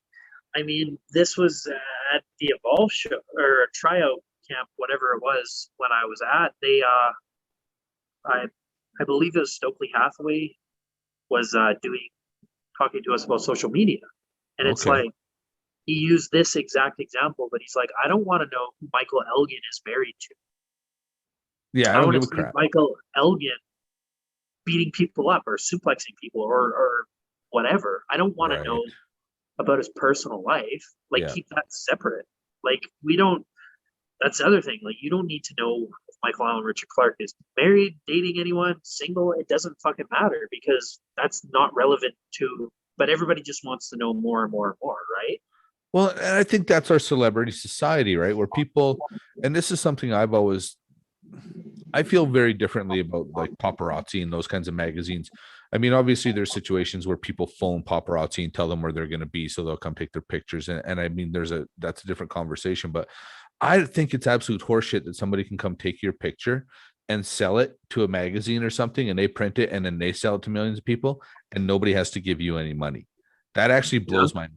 That I can't never even really thought about that, but yeah, that's true. Like, you should. They're literally, their whole living is taking your picture and selling it and not giving you anything for that. They're selling you, yeah. Yeah, where if you work for WWE as an example, yeah, they're going to give you money for selling your face, even though they own everything else about you, right? Yeah. Like, that's, so it's. But that's one. Well, so many people in the business now, they want to reveal everything. They want to tell everything, and it's like no, we shouldn't. Like, I understand social media and stuff. It's a little hard, and especially people if you wrestle with your real name or anything like that. Yeah. Well, But especially like, when people are like putting their little kids and shit on their Instagram or their Twitter, like keep your that's what I kids, mean. like don't expose your kids to that, you know, and no judgment. I mean, I never had to raise kids, so I don't want to come across the wrong way here, but I just think that, you know, it's hard enough being a kid without the pressure of perhaps being a famous, you know, the child of a famous parent. That's where I think you should, like, the first thing he said, and this is what was like taught to me, but like make a wrestling thing and then keep your personal shit completely separate from wrestling. And I Right. do that as well. I mean, I don't have another Instagram. I only have my one, but it's like wrestling on there. That's it. I'm not going to post Well, a relationship if I'm in one, or I'm not gonna, I don't want, and here's the other thing too. I had a really bad stalker a I few years remember you ago. telling me about this. Yeah, I remember talking to you about Maybe this. I should go into it, but I had a really bad stalker that she Actually, let's, originally lived, you know what? Let's go into this because I don't think yeah, this is one of those things that very, very, very few people, like, think of all the people you know and how many people could actually relate to this story. nobody that I like. Other people have had kind of stalker-ish, but this one, okay. So somebody created a Twitter and their name was Miss Flex Appeal. So I'm like, who is this? So I talked to them for a bit, nothing like flirty or whatever, and just kind of figured out who they were and was satisfied, and that was it. Well, this person had a lot of mental. This also, like, be careful who you talk to. Like, once again, you message The Rock. Is The Rock going to message you back? Like, that's something I've obviously learned. Fan is short for fanatic. Hey, there you go. Yeah. Anyways, so she lived in Medicine Hat. So she would come to Regina, Saskatoon, Edmonton, Calgary, anywhere that I had a show from Medicine Hat. And it got to the point. This is sort of a long story short. I don't remember a lot of it anymore. She would bring me gifts and it leave them at shows, and she would come to shows, and eventually got to the point where I obviously knew who she was. I'd never met her before, and I would just kick her out of the show right away. So she drove 5 hours to get kicked out instantly, right? But I'm not exaggerating. She would leave Tupperware, like the massive tubs of shit for me, and like not just for me, but like for McSugar, for Aiden Adams under his shoot name, for other people and their children, whom it's like, how the fuck do you know they even have kids, sort of thing? That just shows how much, if you dig into social media. Yeah. And then she would send, because I have a wrestling email, obviously, she would send emails to it and create new Facebook. She created a bunch of new Facebooks, but she was convinced that she was engaged to me. She bought me a ring, which was worth anything. I just sold it at a pawn shop. I might as well get something out of this for sure. Stress. Yeah, here's your 25 bucks, sir. She moved to Saskatoon for me because I think that's where she thought I lived, which thank God I didn't have where I live. Oh man, accessible, because I don't have it on anything. Right. Well, I exposed myself, but anyways, I bet you did. No, I mean now on your podcast. Thanks a lot, dude. No, I'm just kidding. But like, and we're talking like this tub, and this happened numerous times, like tubs full of shit, and it'd be like candy and bars and clothing and toys and a fucking desktop monitor for a computer and rings. And she bought fucking tickets to Jericho's first cruise. That was around this time for me and her to go on this fucking cruise, like that Rockin' Rager bullshit. Are you serious? Oh yeah, and she moved to Saskatoon for me because I think that's where she thought I lived. And eventually got to the point where she started emailing Cash's wife, Kathy, about looking after her kids with me, and she would literally send, no joke, like hundreds of emails a day, and they'd be anything from all of her banking information to her canceling a gym membership to literally gibberish, like talking about me and her hanging out, which I once again will reiterate that I've never met her, and looking after Kathy's kids as if it was fact.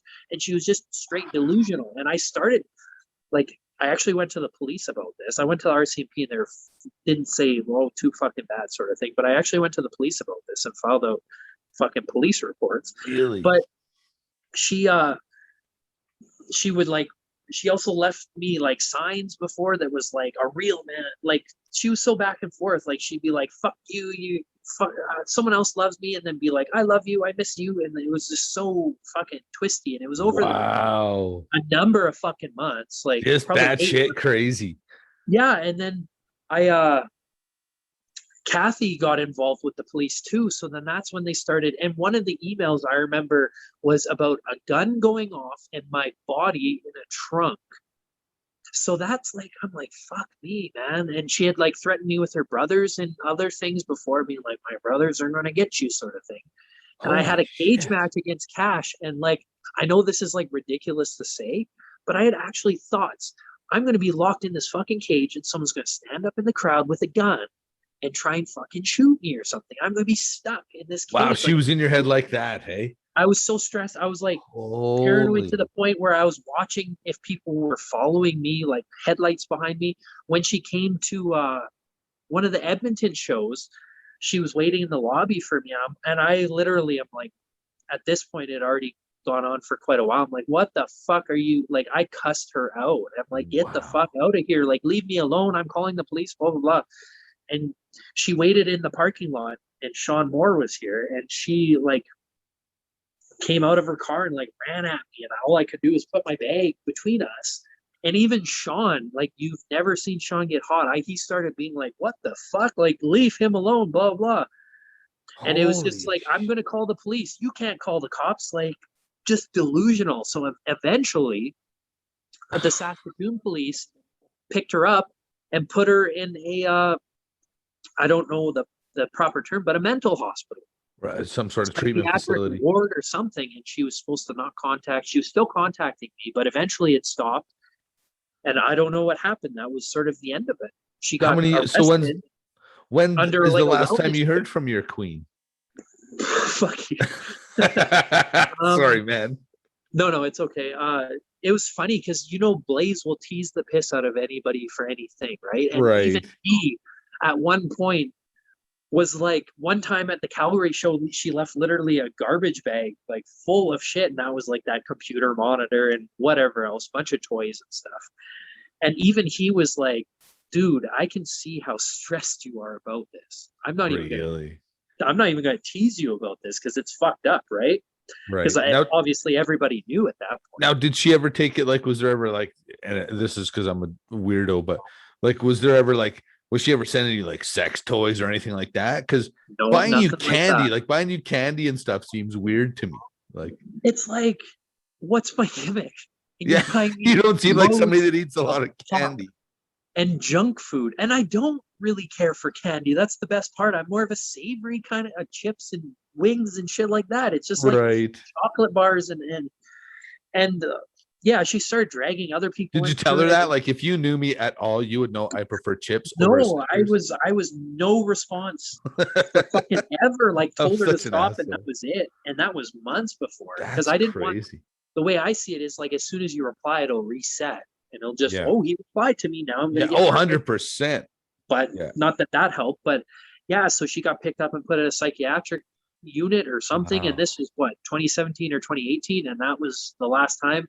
I actually do think I was up in Saskatoon for a Metallica concert, and I do think I saw her in a restaurant. I don't know if she recognized me or not, and I think it was her. I'm not sure, but like, this was 2 years later, and obviously your nuts creep up into your body. You're like, oh yeah, probably felt your beehole pucker.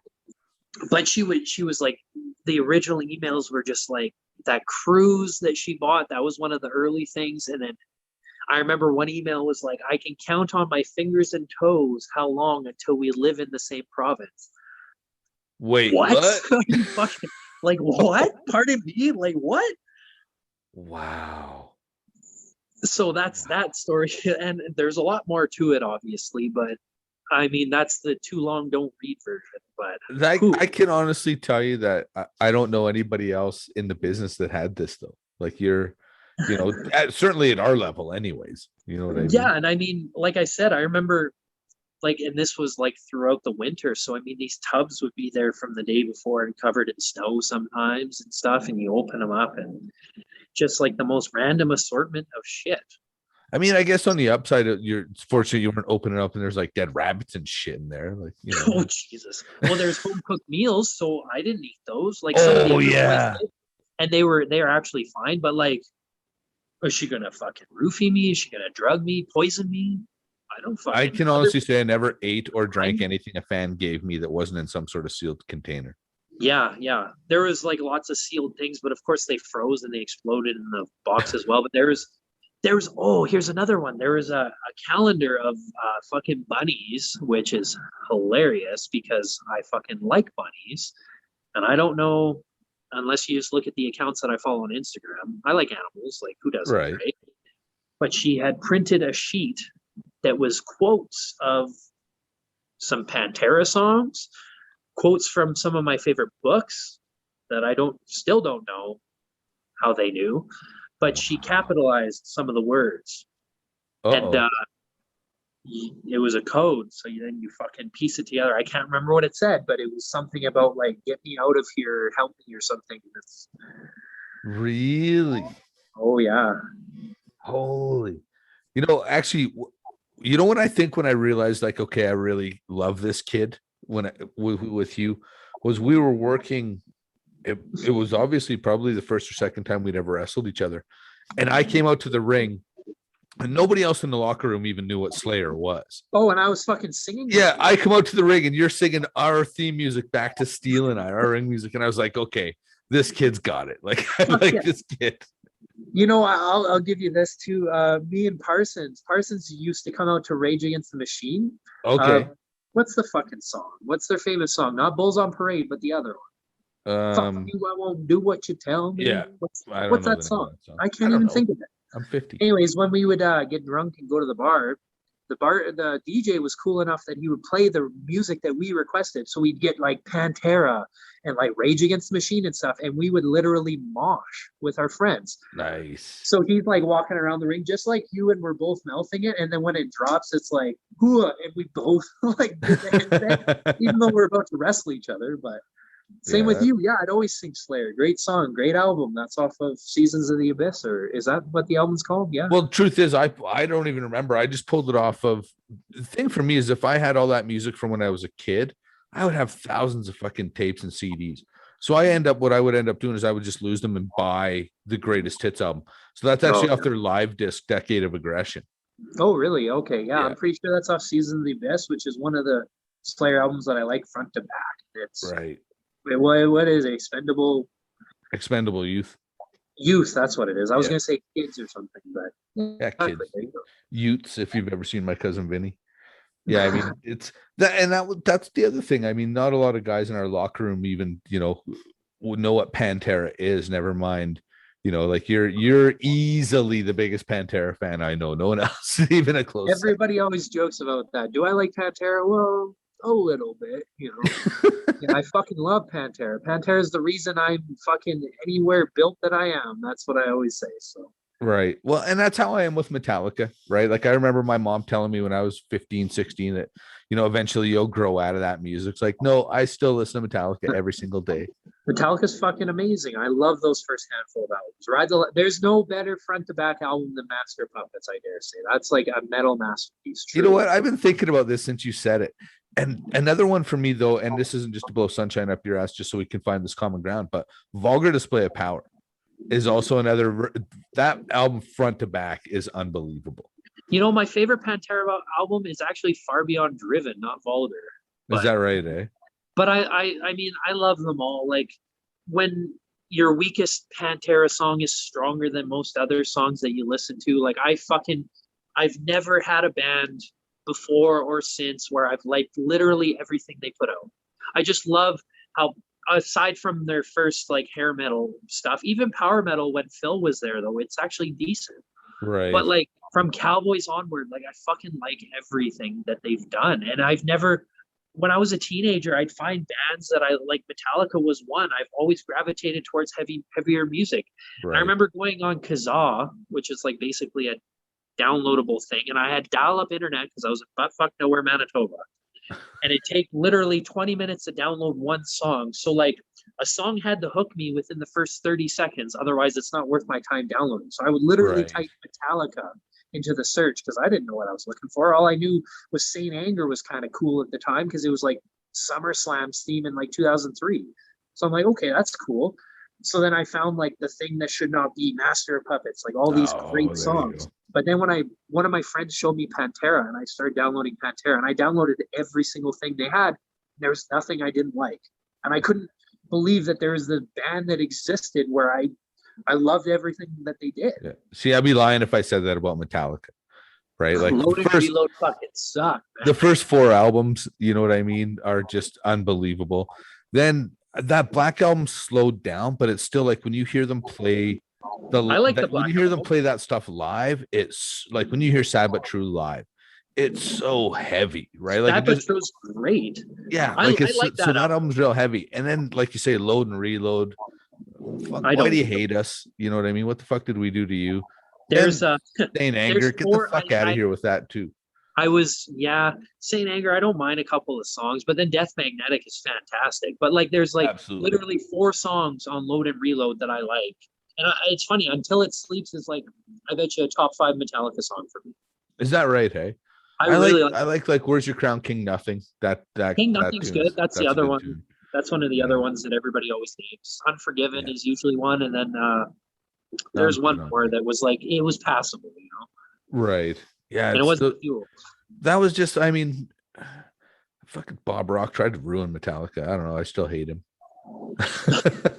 Yeah. You know, the worst part, I think, of what came out of those albums, to go off on a musical tangent, I guess, is that you really, after Load and Reload, like after Enter Sandman, I mean, I appreciate they got so big that they wanted to try something new and create a new sound and you know, maybe conquer something different. I get that, but all of a sudden you've seen these egos, you know, when they started making those documentaries and stuff, and then you quickly realize like, oh, these guys are fucking dicks. Yeah. Like I met Metallica on it was a Sandman tour. I was in that snake pit that they had in the middle of the stage. Hetfield didn't come out. Newstead came out, super cool. Hammett came out, really nice guy, you know, pretty quiet, just kind of signed his autographs, did his thing. And then Lars Ulrich came in the room, and all I heard from behind, because he came in the door behind me, and all I hear is, okay, now's your chance. And I literally in the back of my head was like, fuck this guy. You know what I mean? I got his autograph, so I don't want to act like I was too cool for school. But right away, I was like, fuck him. Like, you know. Yeah, like, and I mean, if Enter Sandman, like, they were big, don't get me wrong, but if Enter Sandman they would have never exploded like they did. No. I mean, I don't know. I went to a Hell Yeah show just to meet Vinny in like 2012 or 2013. I don't like Hell Yeah. I do. Fucking weak show, not gonna lie, but it was in a little bar. Pay the extra $60, meet the band, was there to meet Vinny, so that was cool. Yeah, and that's, I mean, sometimes they say never meet your heroes because you'll be disappointed. You know, to be honest, I've always kind of gravitated towards bass players anyway, so the fact that Newstead was cool made it for me. You know, he was really chill. Vinny was nice. Yeah. It's funny, he's like, the first thing they're like, don't ask Vinny about Dime, which is fair. First thing out of fucking one of these doofs' mouths was like Dimebag, so I probably like put him in a bit of a sour mood, which I don't blame him. Bob Zilla was really cool, the bassist again. So right, yeah, it's wild though when you kind of meet these people and they're just, you kind of realize like, oh fuck, he's just a guy. You know what I mean? Like, I couldn't believe he's like fucking yay. Really? He's tiny. Like I met Stone Cold Steve Austin when he was probably been Stone Cold for a few months. He hadn't done King of the Ring yet, I don't think even. Okay. But maybe he had, because I remember. Was he at the house? Yeah, it was at the Calgary show. I wasn't even training yet. So I think it was the one when Harry and TJ, they were like little kids. They were like 8 and 10 years old. And they had a match with Ted and this other boy called Andrew Karnick. They were like 15, 16 at the oldest. Yeah, they were little kids, man. Yeah, so TJ would have been maybe 13 or 14. Harry would have been 10. Yeah, they were really little. And I remember Austin just kind of leaning against the wall, drinking a Diet Coke. Like literally nobody talking to him. Like nobody gave a shit he was standing there. So me and my brother and my buddy Greg kind of just rolled up, chatted him up. And he just like, first thing he wanted to start, like, where do you guys go hunting around here? Well, I don't know, we're a bunch of city slickers, so we don't really hunt, but you know, we can you go to Banff for something, shoot in a national park if you want to. Like, we didn't even know what to say, but then you look 6, and he was so easy and approachable. And then you look 6 months later, we wouldn't even got close to that guy. The biggest fucking thing. Yeah. Yeah. That's funny. Funny enough, at that Evolve show, what's funny? Let's talk about how that came up. Let's back up. Tell me about the show, but how did you get your Evolve tryout? Well, I paid for it. I'm going to be straight up. I went down there and did it. Sean Moore showed me it, and the reason I wanted to go, nothing against Evolve, but they had a bunch of WWE PC people there. Okay. I'm like, holy fuck.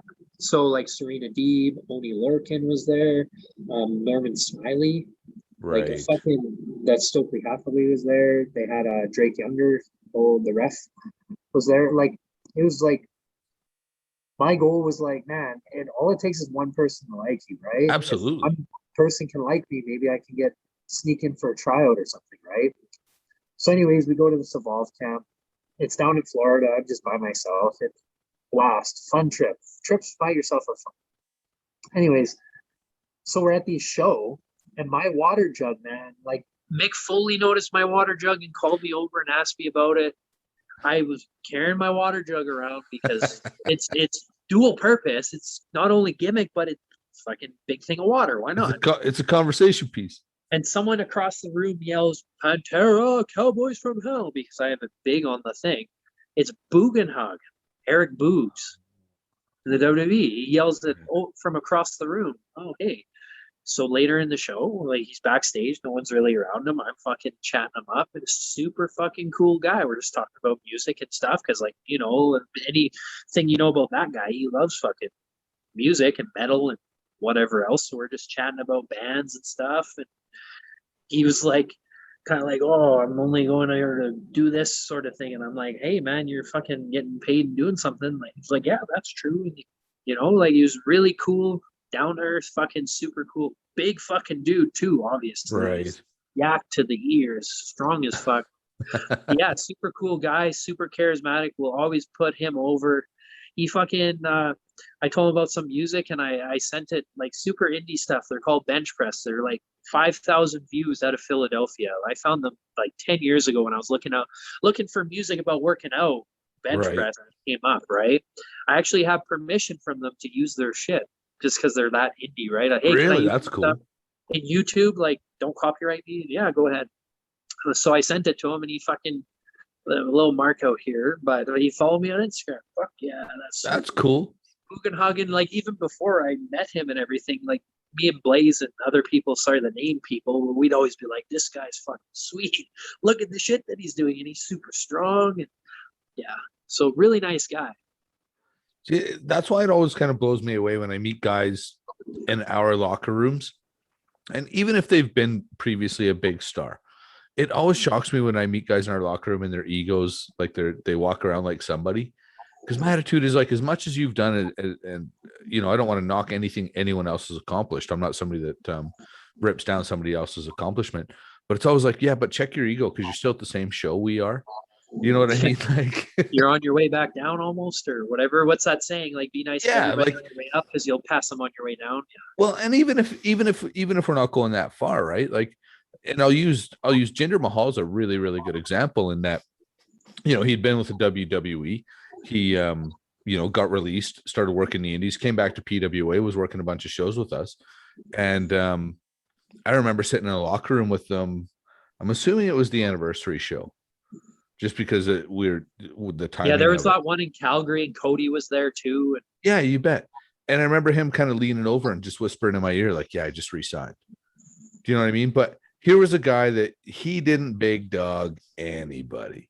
Do you know what I mean? He'd been to the top. He'd kind of done it all, came back, was still kind of the same nice guy, just re-signs his contract, going back, still the same nice guy.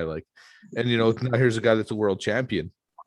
And, he was super nice when he was around. Yeah, I agree. A sweetheart of a guy, right? And so I think that's one of the things that's really important to me is I definitely don't know if I carried myself with that much humility when I was a young guy. I think I definitely carried myself with a little more ego. And looking back, I definitely would change that about myself to some degree. And that's one thing I can say about you, man, is you're one of the most and I'm not blowing sunshine up your ass because you're one of the guys you look great. You work, your work is so good, man. I honestly can't, you're one of the guys to me the fact that you're not signed almost pisses me off on some level. Like it upsets me a little. And you're still such a humble guy. You know what I mean? Like you're still so down to earth, so approachable. And yeah, you don't sign autographs because you're a dickhead. But at the same time, no, I'm just kidding. But at the same time, like again, you are such a humble guy, even though your heel gimmick is the opposite of what I get from you when I talk to you. Well, that's the goal, right? And I remember somebody said to me once, and it was like one of the biggest compliments I ever got. They said, you have to be really smart to act as dumb as you do. Yeah. And it's funny because I don't know how many of the boys even like, I mean, obviously, you know me, Blaze, like I got buddies, right? But Yeah. I mean, a lot of the more casual people, I don't think they really know me, and I'm okay with that. Well, they wouldn't know you well enough to know how articulate you are. Do you know what I mean? Yeah, like maybe. it's, I suppose, yeah, because what do you know me other than promos and stuff? It's funny, McSugar will always be like, hey, stop working the boys. yeah. But no, I mean, and that's the thing is to me, one of the things you have to be a good heel. And I don't mean to say there's not smart baby faces, but you have to be really intelligent to be a good heel. Because to me, a good heel does exactly what you do in that you put yourself over. But at the end of the day, you make yourself look like an asshole to get the other guy over. You know what I mean? And to me, that's what the best heels do. And I think a lot of guys they don't mind getting yelled at. You know, we were going back earlier saying that they don't like getting yelled at, don't like fans saying negative things. But then there's the other guys that aren't willing to look like an asshole to get the character over. And I definitely don't see that with you. And I think that comes back to A, you're pretty confident in who you are. And B, you see the business for what it is. Well, that's like spot shows are the best, like one-off shows in like Melville, Yorkton, like small towns. That's the best place to like try stuff and see what works. And the best reactions I get are when things come up on me. Like I'm fucking being a dink, doing sit-ups, doing push-ups, and then the other guy does push-ups on me. That gets like always a good reaction. Yeah, for sure. Like that to me, that's the point of being a heel is you're fucking such a dink and overconfident and whatever. And then it fucking backfires on you. You go to the well one too many times or this or that. And the baby gets some shine on you because you've just been fucking making you look like a goof. And then they make you look like a goof. And that was like another thing is like when I started wrestling, I don't know why I even thought of this, but the first thing that I wore orange because I looked at everybody and everybody wore black and red and blue or combinations of this or green. And I'm like, right. Nobody wears orange. Like I went to that first show. I maybe didn't remember everybody's name, but if you went, hey, do you remember the guy in blue? Well, which one, right? But if somebody, especially with my name, maybe if somebody's like, hey, remember that guy in orange, that kid? Yeah, I do remember him. He did like maybe a cool thing or something. Yeah. So then everybody was being like this big, tough macho, I'm a fucking badass heel. And I'm like, I want to be the exact opposite. Then. I want to be cowardly. I want to be stupid and idiot, like literally can't read, stupid. And just like the dinkiest guy has to rely on other things or whatever. I just try and always would do something that no one else is doing, I guess. Yeah. Well, but that's the thing though. That's what you have to do, something that's going to get you noticed. And like you say, I mean, the cool heel has damaged the business on some level, you know, because everybody wants to be the next Stone Cold Steve Austin. And I get that because he was so successful. Who doesn't like, I mean, I think I remember hearing a statistic where Steve Austin was selling 3,000 t-shirts a night. That doesn't surprise me. Every second shirt, I swear to God, in that like 99 crowd, Austin 316. And if it wasn't, it was The Rock or DX. Like, fuck. Yeah, you'd think there's only 3 guys on the roster, right? But you know, and then Cena seemed to take that over. Man alive, that guy sells merch like nobody's business. Good for him. Yeah, well, and that's another thing. You know, people like, I always kind of laugh when I hear people say like, "Oh, why are they cramming John Cena down my throat?" Because he sells 3,000 t-shirts a night. If I'm the guy selling t-shirts, I'm like, yeah, put that guy on TV more. He sells a lot of t-shirts. I love him. Like he's a great worker. Like, I mean, whoever, like you're selling all that, why wouldn't you put the guy over, right? Yeah. Well, it's the same with Roman Reigns. You know, I mean, I watch Roman Reigns and the fans are really critical of Roman Reigns for whatever reason. But when I watch Roman Reigns, I'm like, this guy literally has everything. Like he's if you could draw a perfect worker, you'd probably draw Roman Reigns. You know what I mean? Handsome Like guy, great hair, great build, great. Like what more? Do you solid want? worker, works Yeah, his good worker balls too. off, right? Like, yeah, he's not the most technical. You know, he's not going to be hanging with Bret Hart anytime soon in a big chain wrestling match. But could you imagine the match a guy like Bret could have with a guy like Roman Reigns? Amazing. You know, It's like just they like would tear Cena. the Like house everybody down. shits on him for his work, but I don't get it. Like the guy's had amazing matches with people like, no offense, but the great Khali and stuff, like more limited guys. Yeah. That just is a testament to Cena. Well, that to me has always been my, you know, and I don't know if it's TJ. You know, a lot of what I know about wrestling comes from just both sitting in the dungeon with, you know, TJ and Harry and them. But I just had the opinion like you can have the guy selling the most merch is one thing, but the best worker, and this is to definitely to Bret Hart, can make any bum look good on any night. You know what I mean? And that's where not everybody can do that. You know, yeah, not like everybody. we were saying, the elevators. I call them elevators because there's Yeah. good workers, but you put them against a shit guy and they drop to their level. But then you got a guy like Blaze is my best example, is where he can wrestle a fucking blow up doll and he will Yeah. elevate that blow up Oh doll yeah, and make it good. think Blaze will grab you, and this is, and I know this because he did it to me. He grabs you by the throat and takes you where he needs you to be. Oh yeah, that guy. You know what I knows- mean? He Oh, yeah.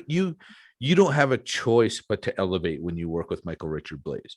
He Yeah. will elevate you, or you will die trying to keep up. Those are your options. Yeah, and I mean everybody within a reason I think would rather not die. They find another gear with him too. Yeah, for sure. And you want to, because I mean, you respect the guy so much, right? Because he is, there's another guy that's extremely nice, extremely humble. You know, when you look at, and I don't want to ruin his gimmick or anything, but when you look at the gimmick he has and the person he is, they're very far from each other. Where I can say pretty faithfully, we're Duke Durango. I'm Duke Durango, just turned up a little louder. I'm That's just actually that turned up. dickhead, right? So it's Yeah, I can agree, and I totally understand that. Yeah, Yeah. everything's got to be a little bit of you turned up though to Yeah. a point too. That's what makes it the best and believable, right? Well, I think so. And I think that's why the WWE has such a hard time building stars, is they're always looking for the next quote unquote gimmick instead of just selling the guy. You know, like it's you can only have so many of the same guy, and I see that to a point, but it always blows my mind where, and I'll use you as a prime example, where they take a guy like you and be like, oh look, he's got orange tights, you know, he's got this workout gimmick. He, you know, when I met you, you had the long hair. You know, he's got the long hair, blah, blah, blah. He cuts a hell of a promo. So let's bring him in. We'll change his tights. We'll cut his hair and we'll change the way he talks. And then we'll wonder why he can't get over at the next level. It's like, well, because you took away, not because he can't do it differently, but you took away everything that made that guy comfortable in who he was and gave him something completely different. And some guys will adjust to that and some guys won't. Yeah, I agree with that. I don't have too much of opinion. I don't know how things are run. I mean, that's a big can of worms for almost like who's to say, right? Like who Yeah. knows what creative. I think it's just more creative, maybe. But it's I hard think- to say. And that's one thing where even I'll say I go pretty hard on creative, because it's like you should have all the resources in the world. And sometimes I wonder, like, is this the best you can do? Where I go through long stretches of just not watching. And then I'll come back and be like, okay, I'm just going to take it for what it is. And it's just going to entertain me. I'll be good for about a month. And it's like, what the fuck is creative doing? And then I turn it off again. But lately I've really had to think to myself, what would it be like to write 3 hours of television for 100 people? Do you know what I mean? Because you're trying to write 100 characters. Yeah, like I that's can't so- imagine. You know, I really can't imagine. Especially when you got 15, 16 that you got to have primed for the next pay-per-view. Yeah, that's tough. I can't even imagine like the amount, the little respect that they get for the hard work that they do is just that is a thankless job. Well, and it's all consuming and full time. Do you know what I mean? Like, if you're the top wrestler, you're going to be doing some media. You know, obviously, if you're the champ, you're going to be doing a lot of interviews, a lot of media, shit like that. So your day is going to get full. But if you're average, mid, and again, I don't want to minimize any of this, but you're the average, middle of the road, run of the mill, you know, mid card guy. Your biggest responsibility is making sure you can find a gym and get to the show on time. Do you know what I mean? Like, it's not a bad gimmick. Like, it's nice work if you can get it. But I think that people need to respect the fact that when you do get there, you still got to be a fucking pro. right? Like you still gotta, in the office is only going to hear you say no. So if you say like, oh, I don't like that gimmick for me, well, you kind of still have to try and do it, even though, like you say, like to my point, I like your look, I like the way you wrestle, I like the way you talk. I'm just going to change all that. I wouldn't necessarily say no if they came to me and said that either. Like you sort of have No, to do yeah, absolutely. Like, I mean, it's all like you just got to believe in what you're doing too. I mean, there's lots of people with dumb things and they get it over just because of their belief in it. Well, yeah, and I think that's probably actually the biggest thing is just believe, you got to commit. You know what I mean? Like how many Kane to me is one guy where somebody saw something there, because how many dog shit gimmicks did he have before Kane hit?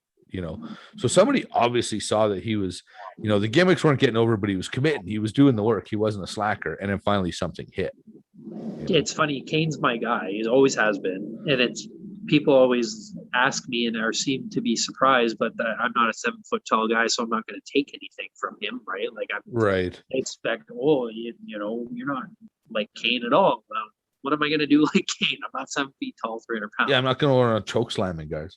But like, I feel like all this releasing of the Undertaker stuff has made people appreciate Kane a lot more. Yeah. The little things, like he does everything like the Undertaker does, just in a little bit of a different way. And like the snap tombstone, or like Undertaker would raise his arms, throw a light, so he raises him, brings him down. Yeah, for sure. It's kind of nice for me, a fan of his, to see. It's like, yeah, like I appreciate this guy, like I love it, all the appreciation that he's getting. And he was supposed to do one off apparently, like up until Mania, and then that was it. Yeah, I think your mic's going out. Something's going on with your mic. Oh, really? Yeah. Is this any better? Not really. All right, I'm just gonna grab a pair of headphones. Okay, sorry, buddy.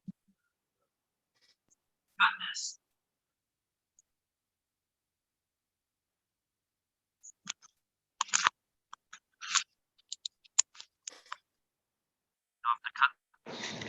Because I'm in my underwear.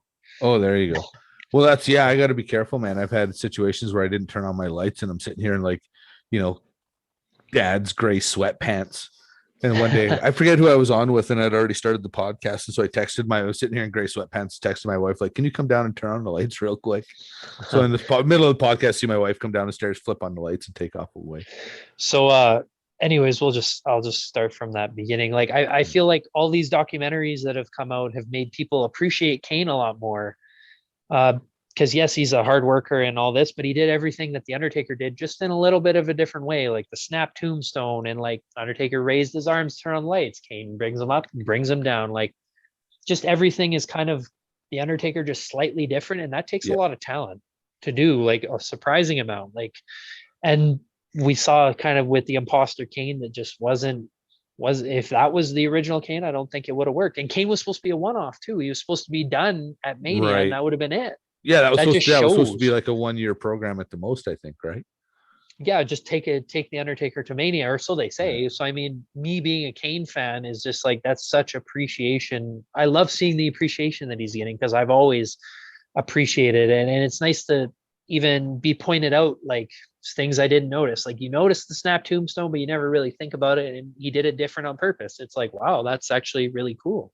Well, I'll be honest with you, and he never heard anyone doing it, but I always just thought he did it, just wasn't quite as safe. Do you know what I mean? Like that legit, yeah. Like I never heard of him ever hurting anybody doing it, but it was like, Jesus, that looks a little rough. And then you see him the way he talked about, that's why he did it. Oh, okay. That makes a lot of sense. Right.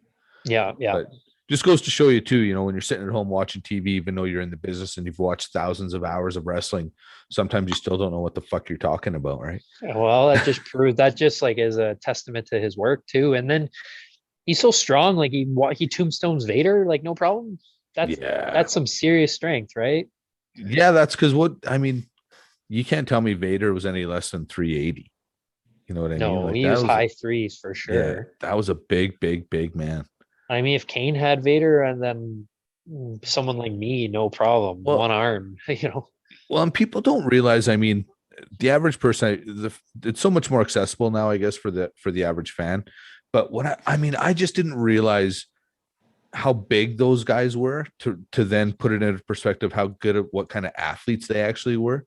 Like to see a guy Kane's size that can get across the ring in 2-3 strides without falling down is impressive in and of itself.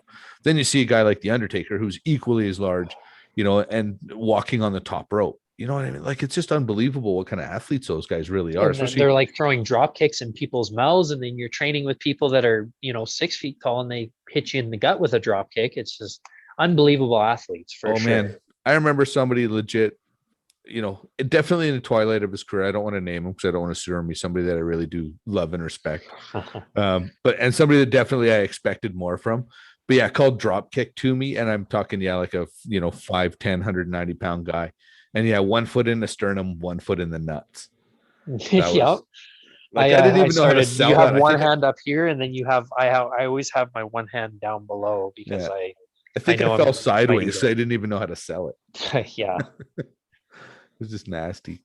Just nasty. All right. Well, what's coming up for you, man? Have you heard any rumblings? Is anybody running any shows? What's going on?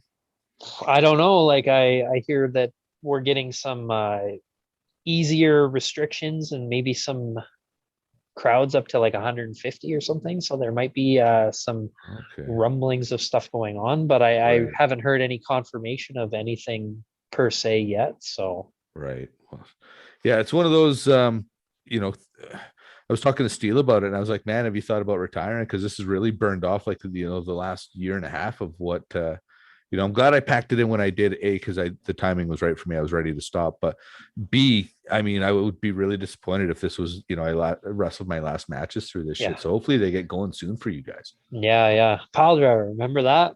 I called you a pile drive me. Are you sure? Yes, I'm sure. Me and Bobby were shaking your hand and whatever. No, I don't even remember. It was in Calgary. It was one of your retirement hurrahs, and everybody was out and saying hooray. And me and Bobby hung back in the ring. And I'm like, pile drive me. They're like, no, I don't want to. I got my brace on. No, just do it. Okay. Oh, you remember that?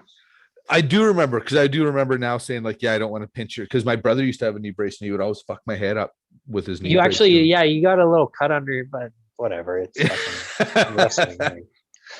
Well, see, and that's it. I could never, the guys like you that were willing to put over, an old has-been that never was always something that I respected and admired. Like it was, you young guys definitely kept me young. That's for sure, man. So tell everybody where they can find you on the social media, how to find you on your platforms. Instagram is my full name, Michael Allen Richard Clark. Twitter, I'm Team Flex Appeal. YouTube, Michael A.R. Clark, because I can't fit my whole name. That's right. All right, brother, I'm going to let you get out of here. We will we'll do this again soon, man. I had a lot of fun chatting with you, and I look forward to catching up again. Yes, sir. Thank you. All right, ladies and gentlemen, the man with the longest name in professional wrestling, Michael Allen Richard Clark. Thanks so much, man. Have a good night.